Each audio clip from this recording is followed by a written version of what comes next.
Ladies and gentlemen, welcome to the Gig Member Q&A call. Today is Tuesday, January the 30th, 2024. Your host, Scott Massey and James Cronk with you. And it's our first call of 2024. James, it's great to be back with the Q&A calls. Today's guest, Jon Last, coming off the busy golf industry conference speaking tour. We saw him in Montreal a few weeks ago, maybe a couple of months ago now, I guess. Time's flying here in Montreal at NGCOA Canada. And then last week he was in Orlando at the NGCOA conference, in partnership with the PGA show. And so we are definitely lucky to have him joining us today. For me, today's call is going to be a really interesting topic. I really enjoy the topic that we're going to talk about. And I think it's one that a lot of club managers really don't know a lot about, and that's consumer motivations. What makes these people tick that, play at our clubs? What makes them choose us, to play, practice, shop, dine, with us over the competition? And, there's so many options out there. So, getting into their heads a little bit, understanding what motivates them to make those decisions. Today's call is going to be all about exploring that and, understanding kind of how their decisions, affect things like golf participation, and ultimately take these things that we're going to learn about today, these actionable takeaways, and, add them into their business tomorrow to improve the biz at the club. So I'm excited for today. Scott, you don't know how excited I am. Of course, we're excited. First of all, it's the first live Q&A call of 2024, number one. Number two, I've gotten rid of the robot chat guru. I pushed it in the basement. So for anyone that's watching our social media, knows that I'm back in charge. The silver paint has washed off. Silver paint has washed off. And you are correct. We have the Nostradamus of the golf industry. We have Jon Last. Just an amazingly talented individual Scott, previous to his role as president of Sports and Leisure Research Group, has worked for the PGA of America, vice president of marketing and research and branding for Golf Digest. Their clients include everyone from the PGA Tour to Adidas to American Express to mostly NGCOA Canada and NGCOA US. Yep.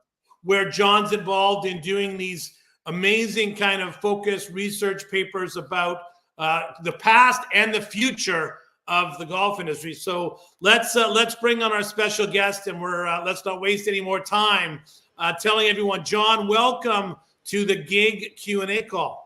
It's great to be here. I'm talking to my neighbors in Canada, and I'm not even going to a hockey game because we're on break for All-Stars, right? That's right. This is true. This is true, Jon. And as Scott mentioned, it was great seeing you in Montreal a couple months ago. I know you were just at the Orlando show and talking to probably many people about the state of the game, the future of the game. You can sit beside someone in a bar and talk about the glass being half full, and then you can sit beside the next person beside you and have a glass half empty. And it's a fascinating time. One of the things I loved about your session, and look, one of the things I always love, is that the truth will set you free, I like to say, Jon. The fact, you cannot debate the facts. And when you do what you do, which is research, analysis, data, you can talk all you want about whether or not the glass half full or glass empty or where the golf industry is going. But you are an individual that really gets down into understanding the facts and consumer behavior, golfer behavior, trends, spending behavior. I love all the stuff that you're doing, and that's what we're going to get into today. But before that, Jon, just share a little bit, if you don't mind, with our listeners and our gig members about your journey and a little bit maybe more about the work that you do at Sports and Leisure Research. Sure. No, it's amazing. You talk about going to the PGA show, and one of my responsibilities at PGA of America back in the day was I was actually part of the team that sold the shows to Reed, and before that did all the marketing and the research that helped build it up. And it feels like it was just yesterday, and I was really feeling lousy because I was bumping into people on the floor and realizing it was my 31st PGA show. And then I met a guy who'd been to 60 of them. Wow. Better. So my journey, I always tell everybody, like I started my first show, I was like 5 years old, but no, I wish that was the case. So a little bit about what I've done. I mean, I started out actually innocently enough in the public relations business. That was where I went after getting my undergraduate degree at Tufts. Really not a lot of golf specific stuff there. But then I went to graduate school. I went to the Wharton School at UPenn and really decided to dedicate a lot of my independent study to the golf industry. I actually wrote this big paper about the golf course management industry and interviewed a number of luminaries at the time, most of whom are no longer around, and leveraged that, luckily, miraculously, to get, everybody came out of Wharton and either went to Wall Street or into consulting. I went to the PGA of America, making about half of what, the typical person made going into those other professions. But this was a passion. I grew up with a dad who introduced me and shared his love of golf with me. Grew up going to tournaments, playing all over the place. Not a great golfer, still not a great golfer, but certainly with an appreciation for the game. And this was something I wanted to do. I bought into the whole do what you love and the money will follow type of thing. And spent 8 years at the PGA doing everything, like I said, from working on building up and selling the shows to really starting their functionality and database and research, things that I had studied in graduate school and certainly learned along the way. Worked on their retailing business as well around Ryder Cup and PGA Championship, and really was involved in anything. I was kind of the right hand of Joe Steranka, who became CEO, and Paul Bogan, who was the COO at the time, and really got involved in anything strategic and anything marketing based. A lot of work in database management. Gave me a quick 2-year detour out of golf into the cruise industry. Actually ran marketing for a cruise line for a couple of years. A lot of similarities between cruising and golf, but we could get into that later if we choose to.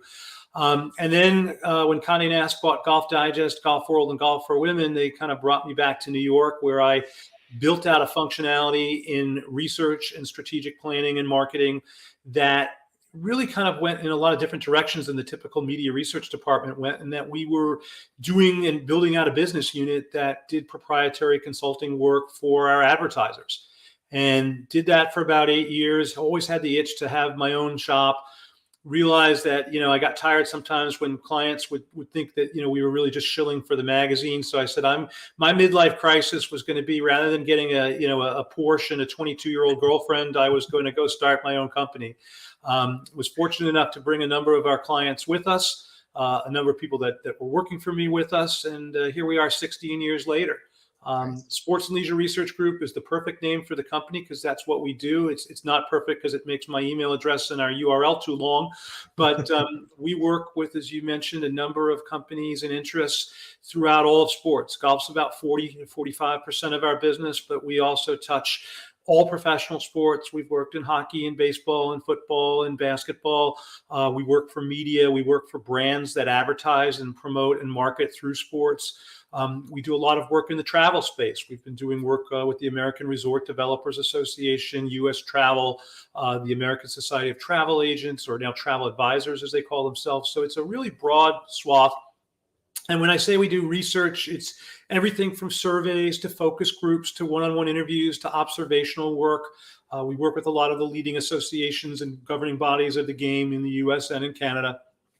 And one of the things that was really interesting for us in the pandemic actually was a good thing for us, though it didn't start that way. I was actually coming back from doing some work around the U.S. NCAA basketball tournament when everything was shutting down. And the first thing that came to my mind was, gosh, all of our verticals that we work in are going to be really struggling. What can we do to help inform them and keep ourselves busy and keep our minds sharp during however long this is going to be? So we started a project called the Back to Normal Barometer, which has now shifted to be called the Consumer Optimism Barometer. And this was intended to be a pulsing of attitudes and behaviors and really trying to uncover what's it going to take to get people to come back and re-engage in the discretionary activities that they like to do. Thought we'd do it for 2 or 3 months. We wound up selling subscriptions to about 15 leading organizations throughout the US and worldwide, actually. And we're still doing it. Interestingly enough, it gave us gateways into so many other areas. And one of the reasons I dwell on it here is because it's really helped us in our golf work, in that as the game has grown and as we think about golf as a leisure activity, you got to look at a competitive set that goes well beyond the other courses down the street.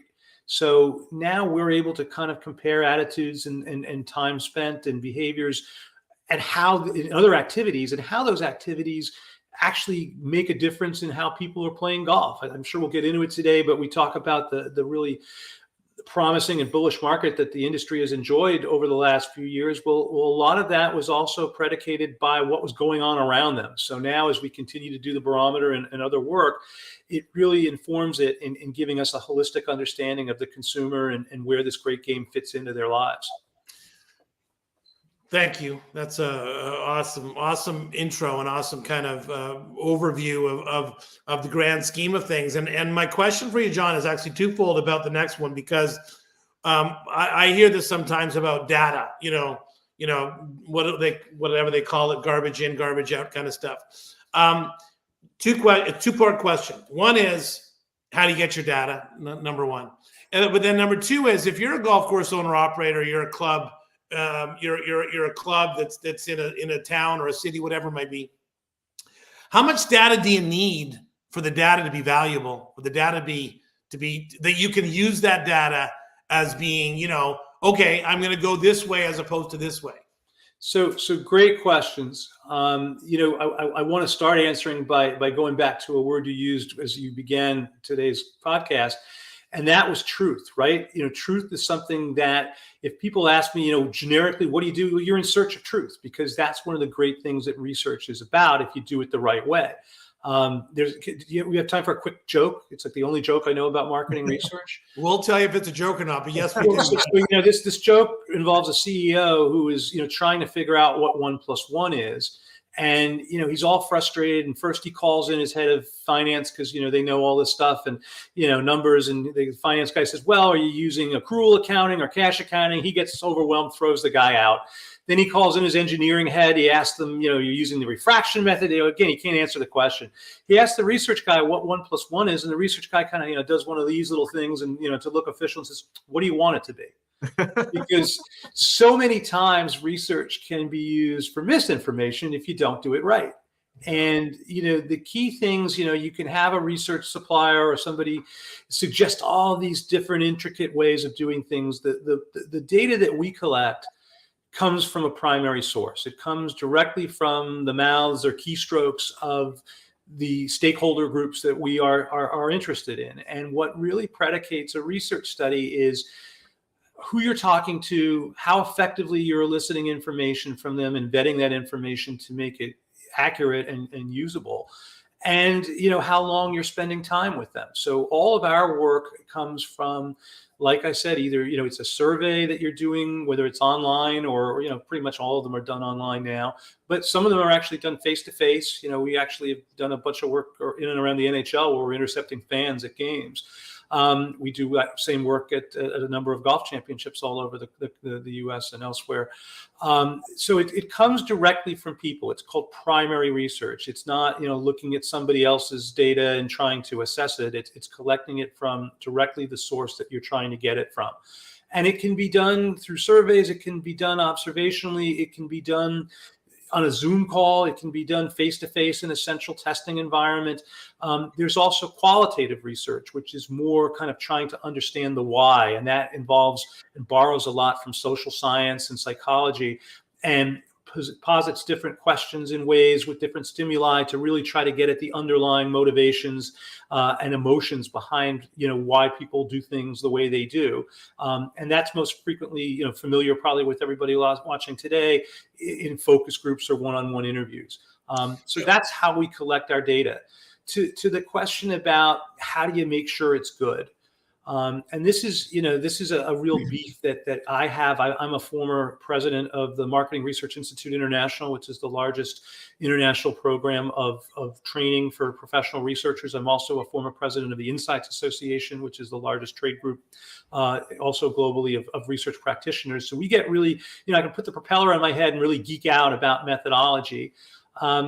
Methodology is important. I don't necessarily want to dwell on it when I'm talking to a client because it's beyond what they want to hear. But I can state very, very, very strongly that if you're not asking questions in the right way, And if you're not going to a representative sample of the right people, you risk getting wrong information or misleading information. The amazing thing about a quantitative study, and I'll spare you the math and the equations behind it, but you only really need to talk to 385 people to have accurate, projectable, quantitative data within an acceptable margin of error, which means if you were to repeat the study 100 times, 95 out of 100 of them, your results wouldn't vary by more than 5%. That's good. That's considered solid research. But here's the problem. If you go and you ask your brother-in-law or your friends down the street, you may not be asking the right people. And in today's world, a big issue, again, this is going under the hood of what we do. There's a big issue about the quality of that sample. I could be trying to talk to people that play 30 rounds or more of golf a year on a municipal or provincial golf course.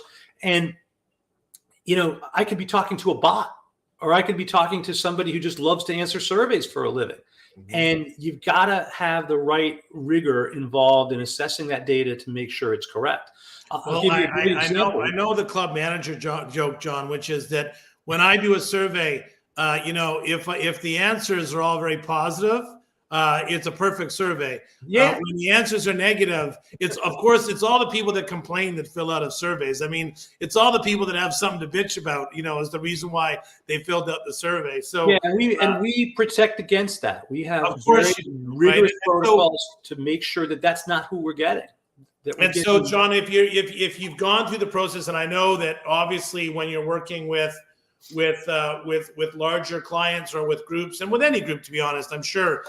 And that's a great lesson for all of us when we're talking about doing sample surveys or getting the content. I love that 385 number. That's very fascinating, which is, but it's got to be like 385. We could spend 3 hours talking probably about data collection.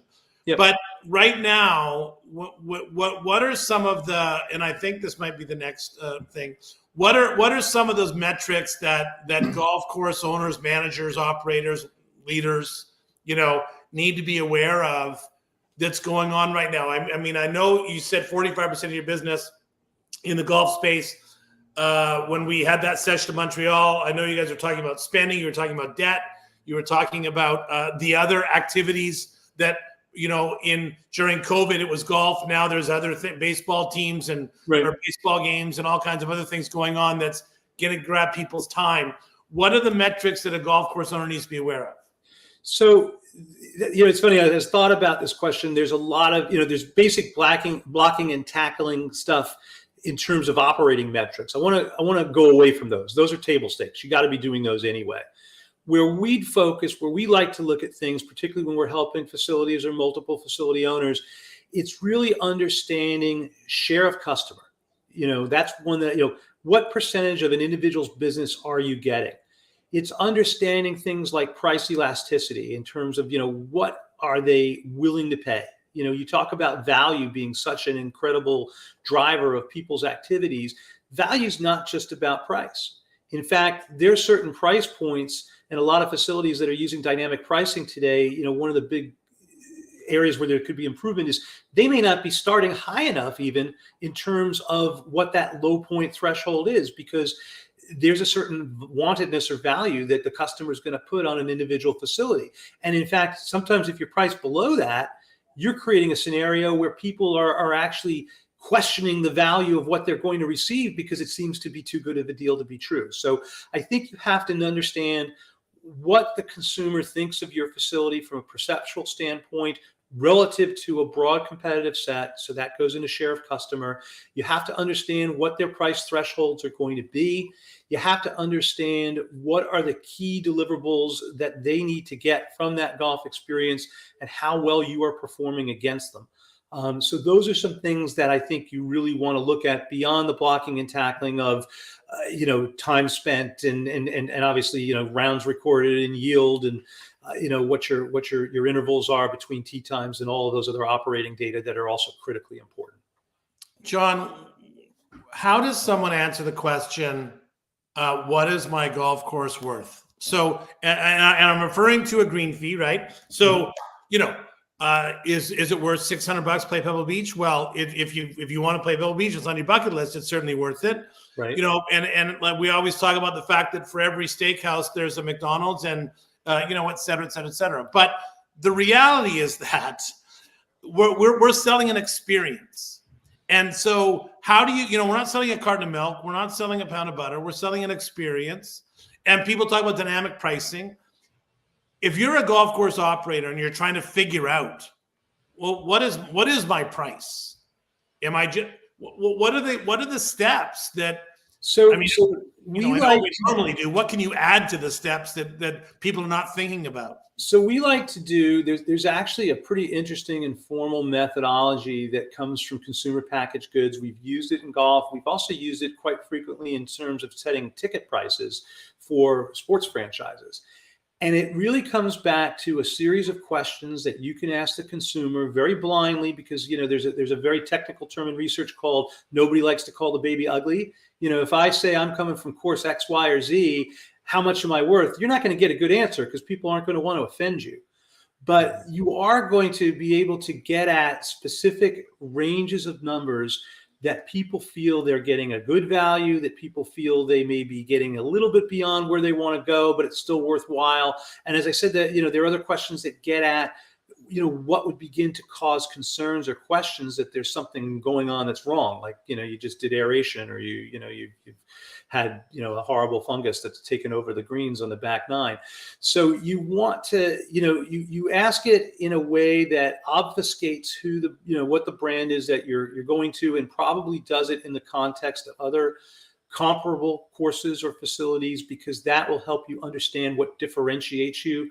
And literally, if you're doing something as specific as trying to set pricing, we would recommend in most cases to run this formal price elasticity analysis that actually produces these curves that show you optimal price points. And then we'd use that as an input to a dynamic pricing system so that you can obviously take advantage of real-time supply and demand. I'm totally going off script. I have a question for you. What is the number one thing that you can improve that can make you raise your prices at a golf course? So there's two answers. Great. The first answer that's always, again, it's a table stake, is the golf course conditioning must be acceptable and meeting the needs of the consumer. And that starts with the green complex. If that's not working, it doesn't really matter what else you do.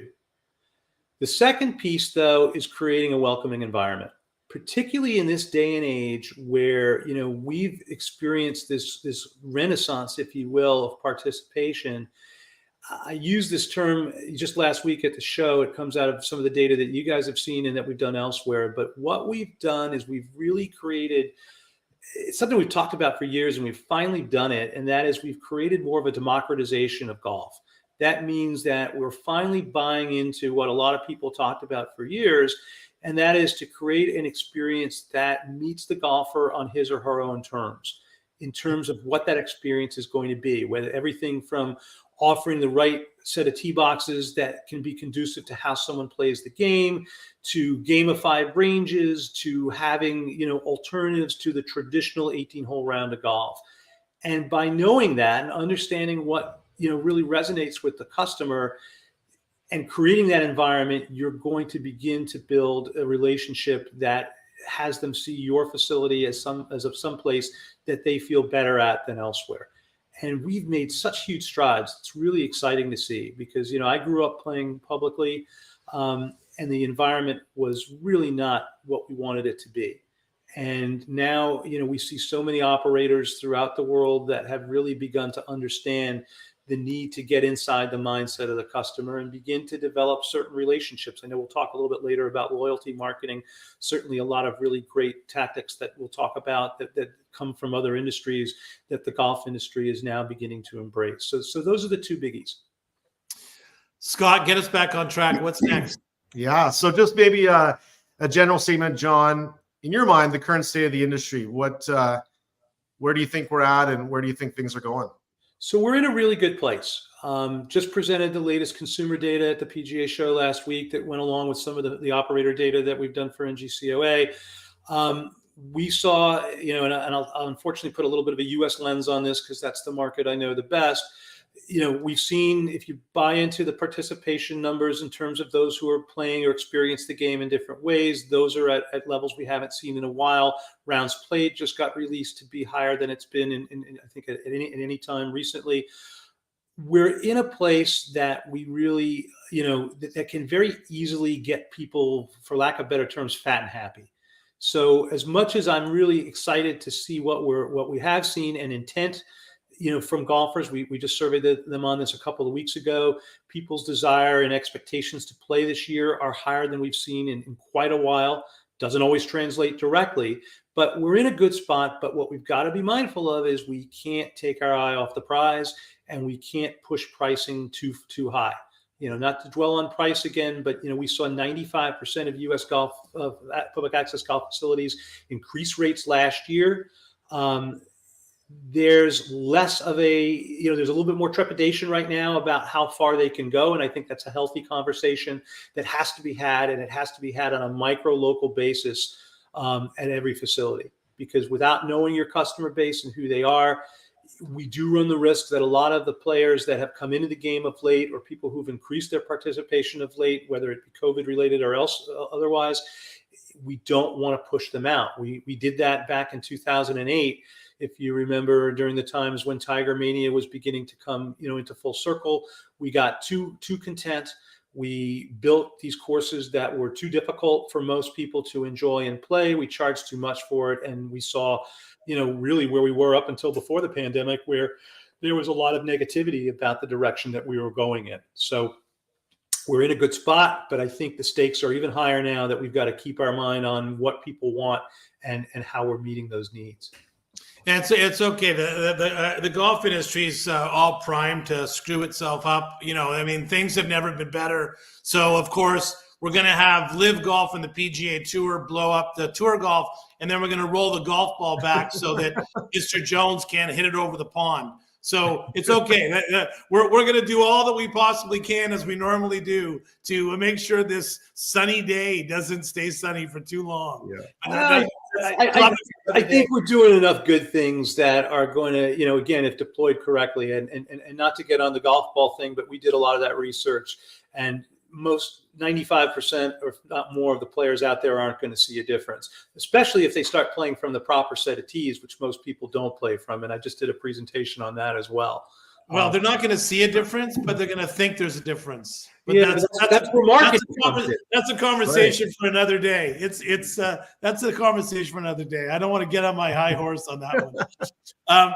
So, Jon, let's talk about trends and one of the things that, yes, we've talked about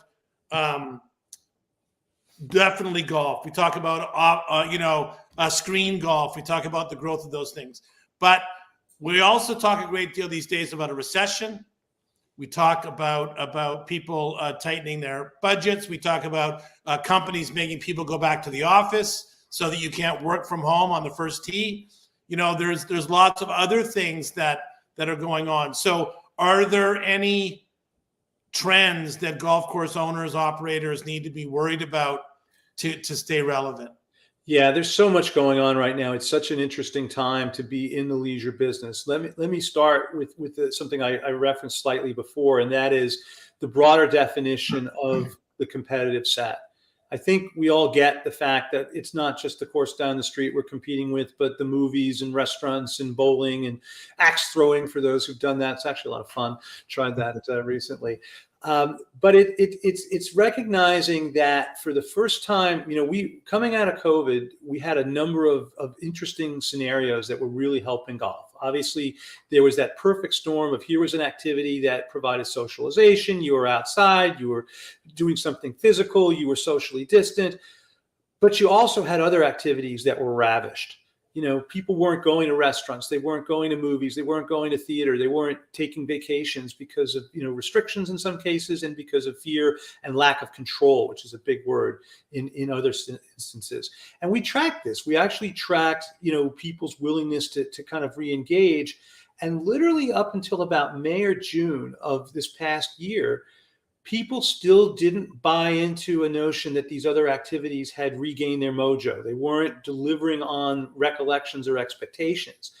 Well, that's changed. They kind of got it back starting this spring. So we need to be mindful of what other competitive activities are providing. In terms of other trends and things that people need to be mindful of, and some of the work that we've done with facilities, there's two biggies that kind of jump out. One is automation and technology, and how do you find that nice balance between high tech and high touch? I can dwell on that in a little bit, but let me just kind of set the framework. You talked about screen golf, you talked about derivatives, in terms of other experiences that aren't the traditional 18-hole round, whether that's gamified ranges, enhanced practice areas, encouraging people to play the game in bite sizes that they're comfortable with. And we've certainly seen the proliferation of new facilities that have offered those types of dedicated environments. The other side that I want to dwell on that really emerged pretty significantly in our most recent work with facility owners and operators is F&B.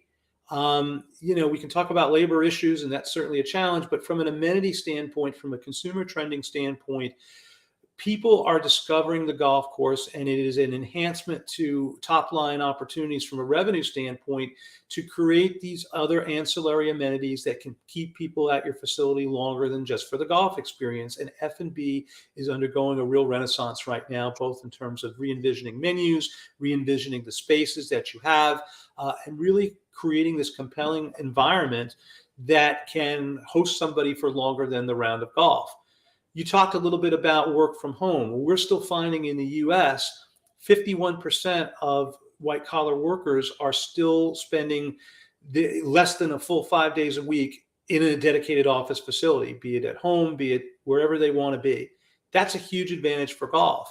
And we've also seen a number of facilities add on amenities like workspace areas where people can have a call or a meeting or conduct a Zoom if they need to do that in between playing golf. We've created a flexibility that wasn't there before. And, if you go back and you think about, we did some work for the World Golf Foundation many years ago, and this is probably intuitive to anybody watching us today. What are the two big inhibitors for people playing more golf, right? It's money and time. Well, I can't give everybody more money, even though my taxes keep getting higher. But I can give people more time in the way that people have acknowledged and reallocated it. And interestingly enough, we've done some work for organizations like the U.S. Chamber of Commerce. And in terms of what to the next generations of people working include in terms of their desires, there's a very small percentage of them that don't put a real primacy on the ability to have flexibility in their environment. That gives them the opportunity to experience things like golf and golf activities on their own timetable. So facility owners need to incorporate this new emphasis, if you will, on work-life balance and how that's accrued to the benefit of what we're trying to do. There's a terrible stat. Thank you. That's fantastic. There's a terrible stat that just talks about if a child doesn't grow up with both parents playing golf, they have a 1 in 270 chance of ever picking up the game, right? Do you see any kind of trends with regards to facilities embracing juniors more, like finding revenue generating ways to justify getting more? I mean, this post-COVID thing has been great for the 35-year-old, but I don't think it's kind of drastically moved the needle when it comes to getting a 14-year-old away from their phones. So we've actually done some very recent work in this area, both from the facility owner standpoint as well as from the consumer standpoint. And we're happy to see that from both vantage points, there's a greater focus on catering to juniors and creating the types of introductions, entry ramps, and programs that can bring them in. So I like what I've seen there, and that's trended in the positive direction for many years now, even predating COVID. But here's the part that I'm worried about. And this is also confirmed by a lot of the work we've done. I think as an industry, we've done a great job of building these introductory means to get people to pick up a golf club and to try to experiment with it and learn it and make them feel okay about the fact that they're not going to go out there and be exceptionally good at the beginning. But what we haven't done a good job is manage that journey once they get past that introduction. And that doesn't mean just, I know there's a lot of emphasis, as there should be, on developing elite players and the next generation of competitive players. But I want to know, I want to see more of efforts to get somebody who's out there and just having fun and may not break 100 and still make them feel that this is a sport for them. And I think that's the next great horizon that we need to address. Yeah, it's I still think that we have a long way to go to be a welcoming kind of environment for that beginner. And just in clarity, just for the clarity's sake, as you mentioned, about where do I go, how do I start, what's the next option. And we got a comment from one of our listeners that talks about Operation 36, and Operation 36 is a great example for those of you that don't know it. Operation 36 is a great platform, and there's so many platforms for clubs that they can explore. And I guess that becomes the thing, Jon. I always talk about this, and it's no different. We talk about with some other areas. We all know that growing junior golf is important for the future of our business, especially if we're going to pass it down to our grandkids. Mm-hmm. But it's really difficult to watch 4 10-year-olds go off the first tee on a Saturday morning at $8 a round when I've got a $60 green fee player waiting on the putting green, right? So these things are building for the long-term future is always a challenge when you have immediate short-term needs from a financial standpoint. Yeah, and I think so much of that can begin to be addressed with some of these ancillary derivatives. We did a lot of work also on juniors for Major League Baseball a number of years ago. I'm still very active in Little League International, which I believe it's worldwide. I'm still very active in that. And again, there's a lot of focus on competition, but there's these huge attrition risks. And some of what baseball and golf have begun to do collectively or independently, but at the same time, concurrently, is to deliver these alternative experiences. And the great thing about it is, I think even as recently as 7-8 years ago, there was a fear that this was taking away from the core product. It was diluting it. It was creating something that the core player couldn't embrace. And I'm mindful of that. And I think, where the solution is you find a way to compartmentalize these other activities, you make them a part of your offerings, and all of a sudden you've expanded it. Whether it's different times, time windows that you hold these events, whether it's different amenities that you can build into your facility. The range has been such a huge boon for golf facility operators in a lot of our data, in the sense that now you've got the opportunity to really build out these areas and make them more fun, make them more instant, with TrackMan and launch monitors and screens. Look at what Topgolf began to introduce and other competitors. It's a different way of holding a club and engaging in the game. And frankly, from an operator standpoint, it's another way to put incremental revenue that you didn't have. We've talked with the folks that run Top Tracer and how those have been put into a number of facilities, and the success stories are incredible in terms of how revenues have been increased, because now you've got all these other day parts where people can come in and use the facility that weren't always going to be populated. And particularly for a newer player that may not really want to go out and play 18 holes or be able to do it in 3.5 to 4 hours, hey, they're still engaging in the game. Yeah, I think you hit the nail on the head too, Jon, when you talk about the fact that, we can debate all long day about whether or not a screen golfer is going to convert into a traditional green grass golfer, right? They're not learning the rules. They're not doing a bunch of things. They're whacking balls, drinking beer, and watching the football game at the same time, and a screen golf experience. But prior to that, we didn't even have access to those people. So right. now at least we've got, a couple hundred a day that we could, if we could just grab 10 of them and turn them into a green grass player, we're way better off than we were before. But I do think get them to come in twice, or get them to come in twice a week and play a round of simulated golf and order a bunch of wings and beer, and that's revenue. That's another couple green fees right there. Scott, I want to jump ahead to our question about marketing. The advertising question, or the loyalty marketing advertising question. Okay, great. Because there's the question, Jon. What advertising works for golfers? So it's a different answer depending on what it's all about who you're targeting. If you're talking to somebody who is a 7 handicap and wants a great challenge, that's a very different message than somebody who wants to go out for 4 hours and yuck it up with their friends. I think what comes back to it, I know it sounds cliched and we talked about it before, but it's meeting the person on their own terms. And fortunately, we're in a world right now where everything is so targeted and digital that it gives you the chance to create content that can speak directly to an individual and the experience that they want to have. So, as a researcher, I'm going to say you got to go in and find out what that is and find out those hot buttons and even test the advertising, which, is a shameless plug for some of the other work that we like to do.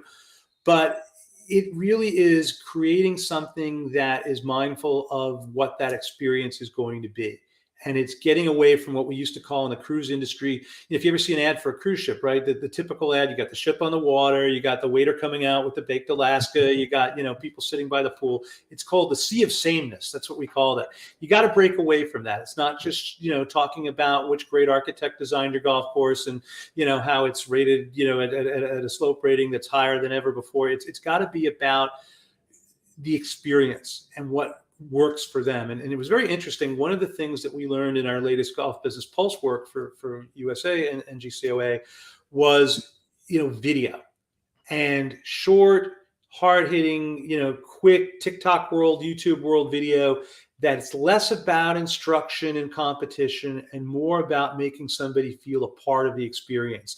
Maybe it's the superintendent showing how, he and his team or her and her team place cups.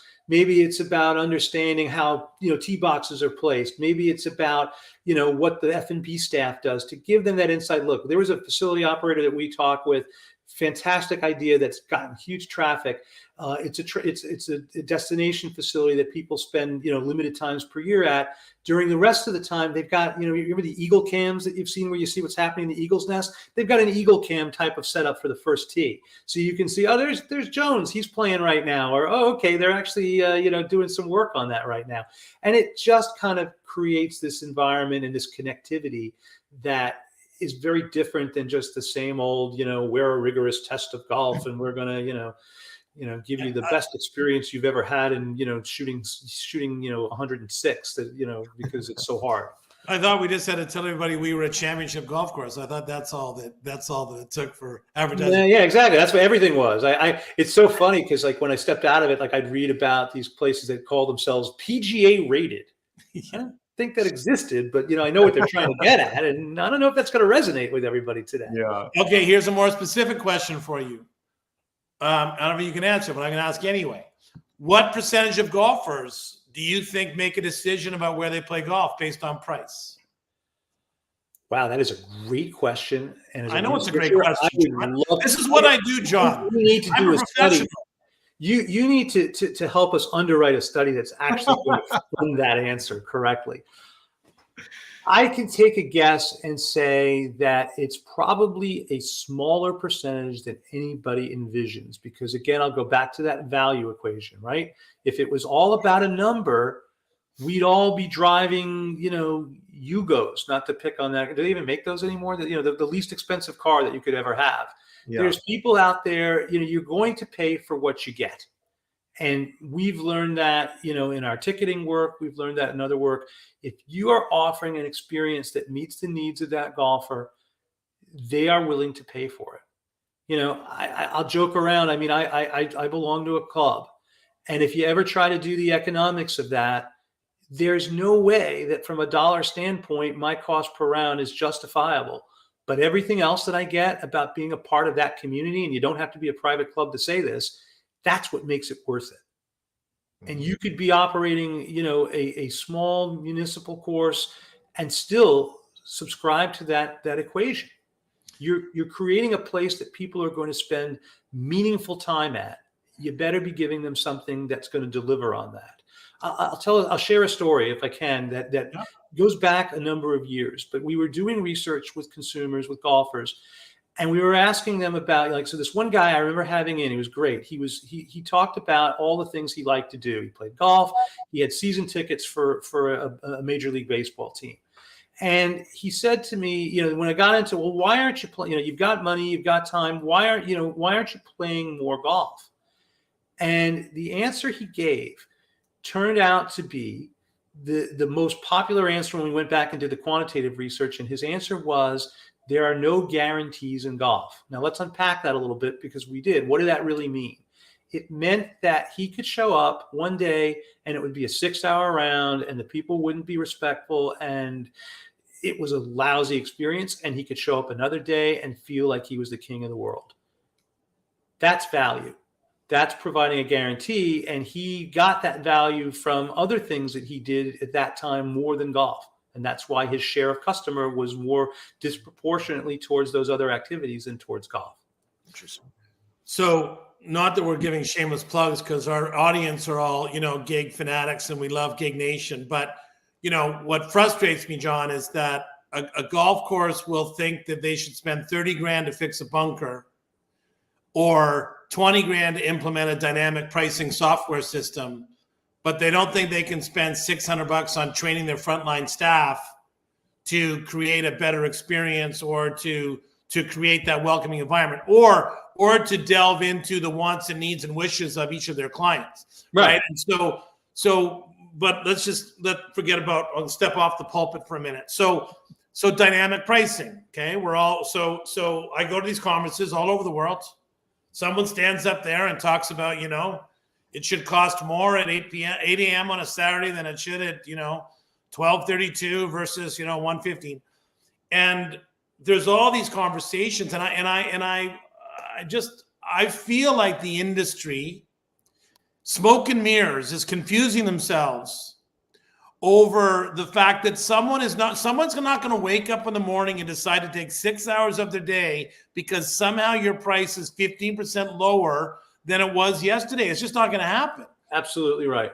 Either they have an experience, they love the golf course, your greens are in great shape, the hot dog's fantastic, they can't wait to see Bill the Marshall on the 12th hole. Whatever is the reason, there's multiple reasons, but it is certainly not that. And I'm confused all the time about the constant amount of rhetoric that's being talked about dynamic pricing. And I believe in dynamic pricing. I believe in all that stuff. But I think it's smoke and mirrors. There's certain baseline things that you have to deliver that can obviously yield a greater amount of a greater value that people are willing to pay. And again, it goes back to, it's not just 6 hours at this golf course versus that golf course, but I may get more, actualization and enjoyment going and, going shopping or something. I wouldn't, but I mean, there's that component as well. You have to understand that. And I think, I don't know if this is where you wanted to go with this, but the other big thing that everybody's talking about is tech. And, creating, whether it's AI driven, I'll tell you, the golf industry is pretty scared of AI. We saw that in our most recent work. They're skeptical about it. And part of the reason why I think rightfully they are is that this is still very much a high touch business. I'm convinced that, and we saw this in our data sets, that the near-term future for automation and AI is going to accrue to the back office benefit of golf facilities. And if it's implemented properly, what it's going to do is it's going to give the golf professional and the directors of food and beverage more opportunity to interface with their customers and create that wonderful experience. If it doesn't do that, if it doesn't facilitate high touch, it's not going to work. Yeah. And, it's not going to work, particularly at a time frame when, if you look at the demographics of people playing, roughly speaking, because golf is disproportionately still skewing to an older, generation, so half the people or more that are playing at a golf facility still aren't necessarily comfortable booking a tee time on their phone. They want to be able to talk to the pro that they've known forever and feel that warm fuzzy. The other half certainly are comfortable doing that. So you better know who your customer is, who your customer needs to become, and you better make sure that you're offering the types of interactions that are going to be well received by them. That's going to add to that value. Thank you. Leads to the next question about loyalty and about prior to COVID, 2 for 1 every day. Prior to COVID, annual passes, play all you want, just come to me in my golf course. Yep. Now it's like, okay, well, we're canceling all our annual passes and now we're giving you 50 rounds. And once you finish 50 rounds, you gotta pay 50% the next time. And how do we get rid of all these guys that are playing their, that are netting their round down to $12?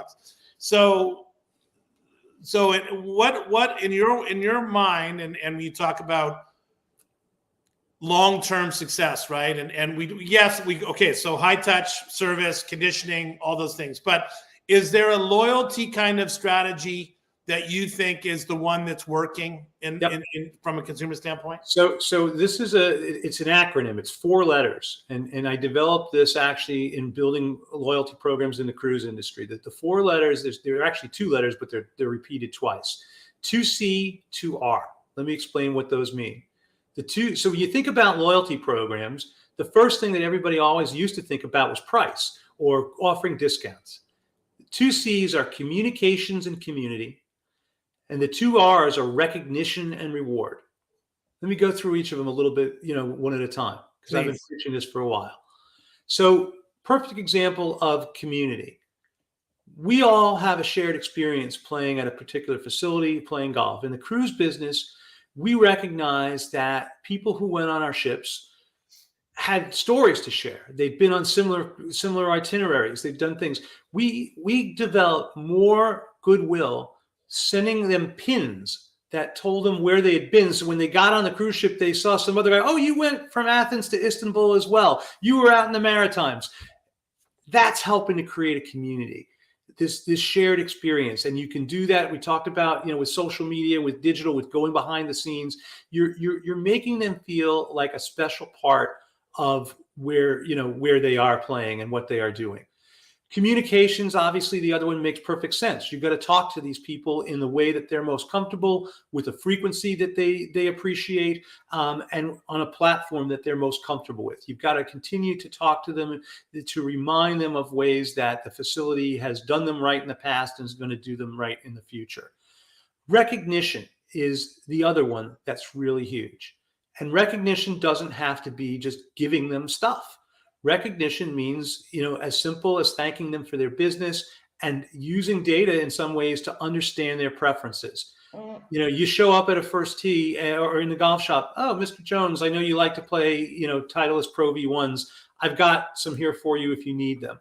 I'll give you the best example of recognition that I've ever had. It goes back a ways, but it's from the resort business. I was traveling I was living in South Florida at the time, and I was going out to the Pacific Northwest, about the longest, continental trip you could take in the United States. It was late. I was tired. I was checking into this hotel that I hadn't been to in a while. I get there. The person, puts into the typewriter, looks and sees who I am.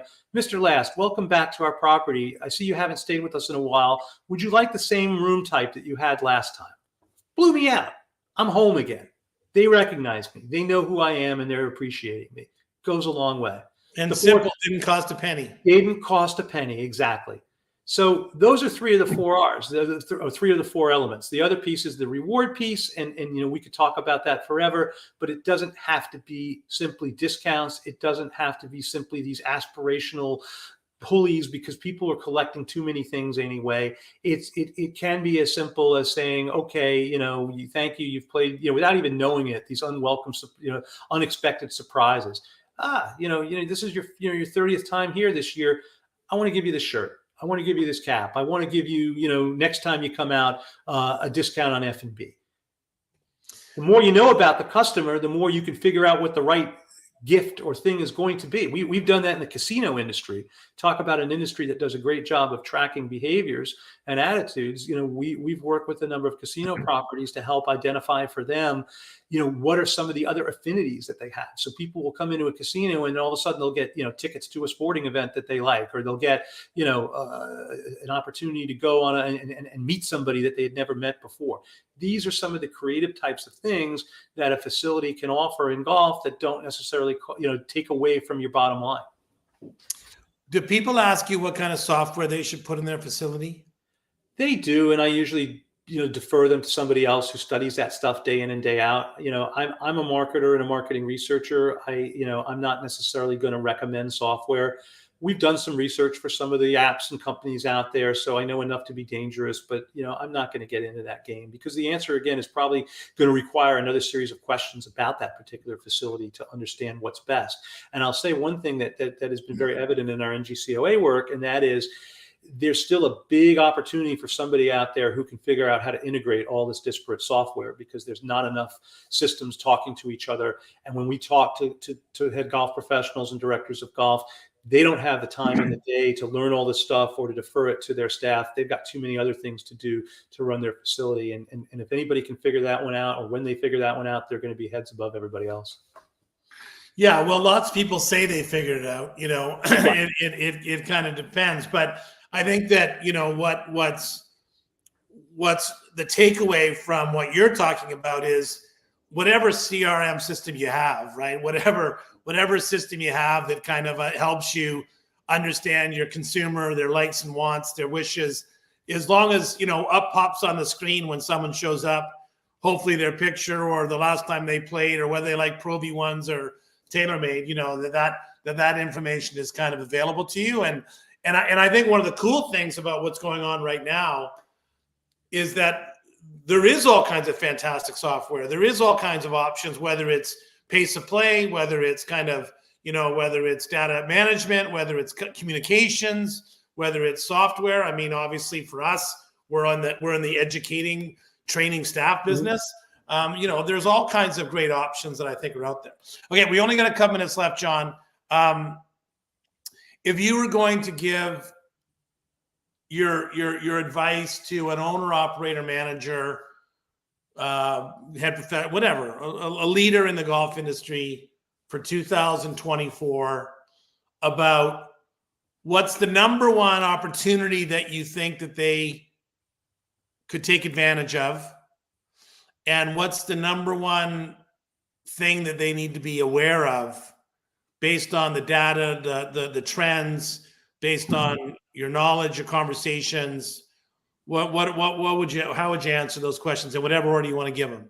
So let me start with the second question, and it's something that we've been really acutely focused on. And what they need to be aware of is, even though we've been enjoying some really flush years in golf, the economic circumstances in North America are still tenuous at best. And that means understanding that there's going to be competition and there's going to be dueling factors for how people spend their time and their money. And let me, kind of dwell on a stat that just blew me away that I've been providing. I did it at the show. So we do all this data that talks about inflation, and the consumer still feels 70+% of consumers feel that prices are higher than they remember them being even a couple of years ago. And there's a popular narrative going on right now that inflation is going down. And what people are confusing is they're thinking that's deflation. They're thinking that prices are getting less. They're not getting less. It's just the rate that they're getting higher that's not as steep as it was before. So here's a stat that blew me out. A good friend of mine who's an economist crushed all this data. The average household in the United States, so again, I unfortunately don't put my Canadian flag on that one. The average household in the United States needs $11,000 to $14,000 more in household income than they had pre-pandemic to equate to the standard of living that they had prior to it. They're feeling that. So be mindful. So then it goes back to my recommendation, and that is, probably the one you expected me to say as a researcher and a student of consumer behavior. Understand and know your customer, and understand them in a way that's done professionally, not unprofessionally, because you may not realize what they are grappling with in their current circumstances. And that's my biggest concern for the golf industry. I may have mentioned it before. I see, what we're in economically now is what's called a K recovery. You think of a letter K, you got, one spoke going up and one spoke going down. Well, the good news is that for the golf industry, it's still a game that predominantly attracts affluent people. The professional people out there are not feeling the squeeze the way the others are. But the others very well may be some of the new folks that started trying out golf over the last few years when they couldn't do other things. So know your customer and understand what their scenario is. And again, it's not just about price, to go back to a point that we both, I think, have emphasized today. It's about understanding what they're looking for and the value of delivering that in the best way possible. And is that the same answer, opportunity? Did you answer both those questions together? Yeah, I would like to think that answers it. The best opportunity is by knowing that customer, you can deliver for them what they want. Because again, I mentioned earlier the term, the democratization of golf. it's really interesting. And I'll wave the flag for the industry, but I've always kind of laughed a little bit at some of the measures out there that the definition of who a golfer is constantly seems to be changing, right? It used to be somebody who played 8 rounds or more of golf. Then it became anybody who picked up a club once. Now it's like also people that play screen golf. I'm all for that if that gets the mainstream media off our back and keeps them talking about how wonderful this game is now, because 4 years ago they were saying the opposite. But the reality of it is, with that broader definition, you're going to need to work a little hard. You got more opportunities to meet them on their own terms, but you're going to have to work a little bit harder to understand what those terms are and to provide that particular experience. Jon, we can't thank you enough. I mean, just a home run after home run after home run. We could have talked for 3 hours. Just fantastic stuff. If people want to read your stuff, get involved, sportsandleisure.com, right? Sportsandleisureresearch.com. Sportsandleisureresearch.com. Mr. Jon Last. An email address. Yeah. You can reach out Jon and his website. You can reach out Jon on LinkedIn. I know that you do work from large organizations, but you also work with or clubs and many others. So reach out to Jon if you've got any questions. Jon, just fantastic stuff. Thank you so much, and really appreciate your time. No, thanks for having me. Great conversation. I also wish we could go another couple hours, but I get it. Well, I'll be on your podcast next, so we'll follow up the conversation. That's right. We can continue it there. Mine's only 10 minutes, so we still have to really synthesize. Thanks, guys. That's my introduction, Jon. My introduction's 10 minutes. Yeah, well, we've got to work on that. I could joke around. Jeff Calder and I were talking about how he and I are both guys that we can talk, and we got ours done in 10 minutes. So that's the best one. Well, ladies and gentlemen of Gig Nation, thank you so much for joining us. Another live Q&A call to start to 2024. If you just take 2 or 3 of those fantastic tidbits from Mr. Jon Last, that is going to help your business. And once again, thank you for everything. Thanks for listening. And as always, we will see you on the inside. Thanks, everyone.